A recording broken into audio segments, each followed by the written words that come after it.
ಮಾತುಗಳನ್ನೇನು ಆಡ್ತಾ ಇದ್ದಾರೆ. ಇವೆಲ್ಲ ಏನಪ್ಪ ಅಂತಂದ್ರೆ ನಿಜವಾಗಿ ಒಂದು ರೂಪಕ್ಕೆ ಬರ್ತಾ ಇದ್ದ. ಆಗ ಇನ್ನೂ ಬರಬೇಕಾಗಿದ್ದು ಏನಪ್ಪ ಅಂದ್ರೆ ಮತ್ತೆ ಸ್ಪಷ್ಟ ಹೇಳೋದು, ಹೌದು ನಿಮಗೆ ಲೋನು ಸಿಗ್ಬೋದೇನೋ ಭಾಳ ಒತ್ತಡ ಹಾಕಿದಾಗ. ಯಾಕಂದ್ರೆ ಅಪೆಕ್ಸ್ ಬ್ಯಾಂಕ್ ಈಗಾಗಲೇ 82,000 ತನಕ ನೀವು ಒಂದು ಲೋನ್ ಕೊಡ್ಬೋದಪ್ಪ ರೈತರಿಗೆ ಅಂತೇಳಿ ರೆಕಮೆಂಡ್ ಮಾಡಿದ್ದು.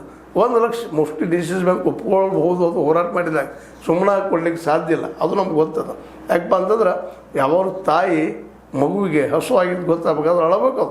ಅತ್ತಾಗ ಹೌದಪ್ಪ ನನ್ನ ಮಗು ಅಳ್ತಾ ಇದ್ರೆ ಹೊಟ್ಟಿಗೆ ಬೇಕಾಗಿದೆ ಗೊತ್ತಾಗ್ತದೆ. ಹಾಗೇನೆ ಇದು ನಾವು ನಮ್ಮ ಹಕ್ಕುಗಳನ್ನು ಪಡೆಯುವ ಹೋರಾಟ ಮಾಡಬೇಕಾಗ್ತದೆ. ಆ ದಿಶೆಯಲ್ಲಿ ಸರಿಯಾದ ಹಾದಿಯಲ್ಲಿ ರೈತರು ಹೋಗ್ತಾ ಇದ್ದಾರೆ.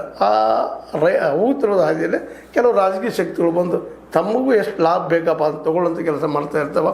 ಅಂಥವ್ರಿಂದಲೂ ಎಚ್ಚರ ವಹಿಸ್ಬೇಕಾಗ್ಯದ. ಯಾಕಪ್ಪ ಅಂತಂದ್ರೆ ರಾಜಕಾರಣಿಗಳ ಇವತ್ತಿನ ರಾಜಕಾರಣಿಗಳು ರಾಜಕೀಯ ತಪ್ಪಲ್ಲ, ರಾಜನೀತಿ ಮಾಡೋದ್ರ ಬರಲಿ ಏನು ತಪ್ಪಿಲ್ಲ ಅದ್ರೊಳಗೆ. ಯಾಕಂದರೆ ಯಾರೂ ಲಾಭ ಇಲ್ಲದೆ ಯಾವ ಕೆಲಸ ಯಾರೂ ಮಾಡೋದೇ ಇಲ್ಲ ಜಗತ್ತಿನಲ್ಲ. ನನ್ನ ಮಗುವಿಗೆ ಒಂದಿಷ್ಟು ನಾವು ಹೊಟ್ಟೆಗೆ ಹಾಕ್ತೀನಪ್ಪ ಅಂದ್ರೆ ನಾಳೆ ನನಗೆ ಮುಪ್ಪಾವಸ್ಥೆ ಆ ಮಗು ನನ್ನ ನೋಡ್ತದೆ ಅನ್ನೋಂಥ ಒಂದು ದೂರದ ಆಸೆ. ಆ ದುರಾಸೆ ಅಂತೀರೋ ಏನಿದ್ರು ನಿಂಬಿಟ್ಟಂಥ ವಿಷಯ ಪ್ರತಿಯೊಬ್ಬರು ಇದ್ದೇ ಇರ್ತದೆ. ನೋಡೋದಪ್ಪ ಹೆಂಗೋ ಬದುಕ್ತದೆ, ಆ ಮಾತು ಬೇರೆ. ಹುಟ್ಟಿದ ಜೀವ ಸಾಯುವವರೆಗೆ ಹೋರಾಟ ಮಾಡ್ತಾನೆ ಇರ್ತದೆ.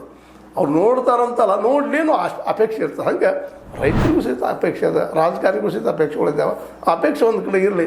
ಈಗ ಮುಖ್ಯ ಆಗಬೇಕಾಗಿದ್ದು ನಮ್ಮ ದೇಶದ ಅರ್ಥವ್ಯವಸ್ಥೆ ಬದಲಾಗಬೇಕಾಗಿದೆ. ಇವತ್ತೊಂದು ಬೆಳಗ್ಗೆ ಯಾವುದೋ ನ್ಯೂಸ್ ನೋಡ್ತಾ ಇದ್ದಾಗ ಬಿಸ್ನೆಸ್ ಬೇರೆ ಅರ್ಥ ಬೇರೆ ಅಂತ ಒಂದು ಮಾತು ಮಾತಾಡಿದ್ರು ಒಬ್ಬರು ಹಿರಿಯರು.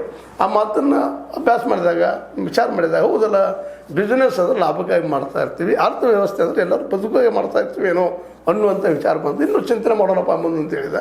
ತಿಳ್ಕೊಂಡು ಅದನ್ನೆಲ್ಲ ಬಿಡುಗಡೆ ಇವತ್ತು ಅರ್ಥವ್ಯವಸ್ಥೆ ಬದ್ದು ಮಾಡೋದಕ್ಕಾಗಿ ನಮ್ಮ ರೈತನ ಕೈಗೆ ಮಾರ್ಕೆಟ್ ಸಿಗುವಂಥ ವ್ಯವಸ್ಥೆ ಮಾಡೋದ್ರ ಸಹಿತ ನಮ್ಮ ರೈತರು ಆ ದಿಶೆಯಲ್ಲಿ ಹೆಜ್ಜೆ ಇಡಲಿ. ಮತ್ತು ಪ್ರತಿ ಹಳ್ಳಿಗೂ ಹೋಗ್ತಾ ಇದ್ದಾರೆ ರೈತರು. ಇವತ್ತು ಎಚ್ಚರಿಕೆ ಕೊಡ್ತಾ ಇದ್ದಾರೆ, ಜಾಗೃತಿ ಮಾಡ್ತಾ ಇದ್ದಾರೆ. ನೀರಾವರಿ ದೃಷ್ಟಿಯಿಂದ ನೀರು ಮತ್ತು ಮಾರ್ಕೆಟ್ ಇವೆರಡು